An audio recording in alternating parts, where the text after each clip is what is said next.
So now, as you just mentioned, let's transition to looking at the Older Americans Month and some of the activities and opportunities people have to participate. I'm happy to do that. So I'm Great. very excited. I like this year's theme. You mentioned it earlier. It's Age My Way. And so every May, the Administration for Community Living leads our nation's observance of Older Americans Month. Mm-hmm. And each year, ACL provides the theme. And so this year, as you mentioned earlier, also, we're focusing on aging in place. Mm-hmm. So how older adults can plan to stay in their homes and live independently in their communities for as long as possible. And I think the 2022 theme is very aptly named Age My Way. It presents an opportunity for us to explore the many ways older adults can remain in and stay connected to their communities. Now, I just want to point out to you some information here. According to data from ACL's 2020 profile of older Americans, this is some data to think about as we think about aging in place. 20% of men and more than 30% of women over the age of 65 live alone. And more than 60% of women over the age of 85 live alone. And 30% of women over the age of 65 are widowed. Mm-hmm. And 40% of people 65 and over have some difficulty with mobility. Right. And so, Ron, at some point in our lives, something like 60% of us are going to need help with things like getting dressed, getting to appointments, or making meals for ourselves. Most of us who turn 65 should expect to need some form of long-term care assistance at some point in our lives. But most of us have not started to save for that. Mm-hmm. Mm-hmm. And are there things that ACL does in terms of, helping people understand this issue and communicating with them, and communicating with potential partners or people in the news media? When you talk about the need for planning and saving for long-term care, certainly we do have resources on our website that address these topics, and our area agencies on aging, through their funding under the Older Americans Act, they can provide assistance to folks in these planning services. Yeah, so I think that's important for people to know that, to reach out. And because I think one of the issues is that there are lots of resources available through a whole assortment of agencies. But one of the things that I've found over the years is that you receive funding for staffing, for research, for programs, but one of the areas that you don't receive much funding for is communications and outreach. And so people need to be aware of them, and be somewhat proactive in finding out what your local agency on aging is. In my area, it's on a county level. But you can find out too by going to your local senior center and finding out from there what the funding is, where you get information.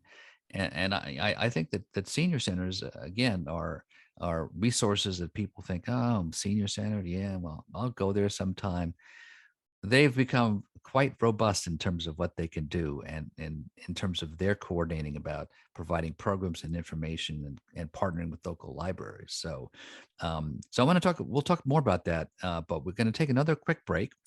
So folks, don't go anywhere again. Once again, we'll have one more terrific segment coming up as we conclude our conversation with Rhonda Schwartz. So don't go anywhere. Come right back. Welcome back, folks. Again, we're talking with Rhonda Schwartz, a regional administrator for the Administration for Community Living. And before the break, we were talking to Rhonda about the agencies leading Older Americans Month and some of the activities that it involves. So I wanted to continue along those lines and ask Rhonda about some of the programs and some of the things that people should watch out for the May is Older Americans Month. So we still have another month to go, and certainly we can continue looking at these issues beyond May. Oh, happy to talk about that, Ron. Thank you. These programs that you would see for Older Americans Month generally would be happening at the local level and the regional level. So folks should reach out to their local senior center to see what activities are going on in their community. But I do want to mention there are four main elements of our theme of Age My Way Right. this year. So, and they're pretty important. So I want to just go through each one. The first is engagement, and we have focused on that in different aspects today. That is remaining involved in your community and contributing to your community through work or through volunteering or some other kind of civic participation opportunity. And of course, connection, as we've mentioned earlier, connection is so important to your health. Maintaining social activities and relationships to combat social isolation and stay connected in your community. And then accessibility is important. Making home improvements and modifications using assistive technologies and customizing supports to help you to better age in place and stay in your home. And then finally, and perhaps most importantly, planning. Think about what you'll need and about what you'll want. Again, not just about what you'll need, but what do you want in the future? What do you want your future to look like?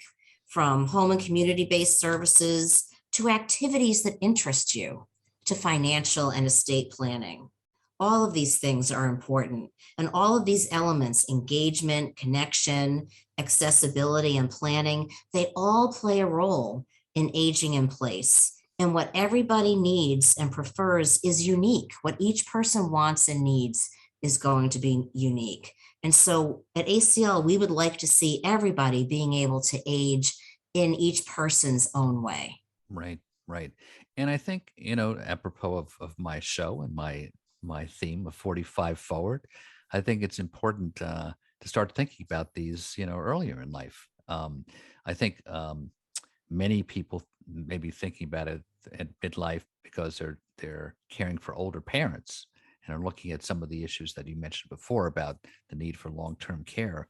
But indeed, as you mentioned, preparing is important in terms of foreseeing what you want it to look like. And I think there's a process. I think it's often called reverse engineering, Oh, sort of, which is that you say, well, okay, what do I want my life to look like at 65 or 75?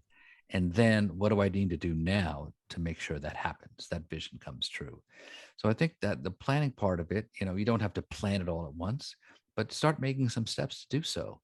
And I think that, in many cases, people are kind of triggered by looking ahead and seeing what their parents are going through, but there's no reason you can't concurrently think about them and thinking about yourself.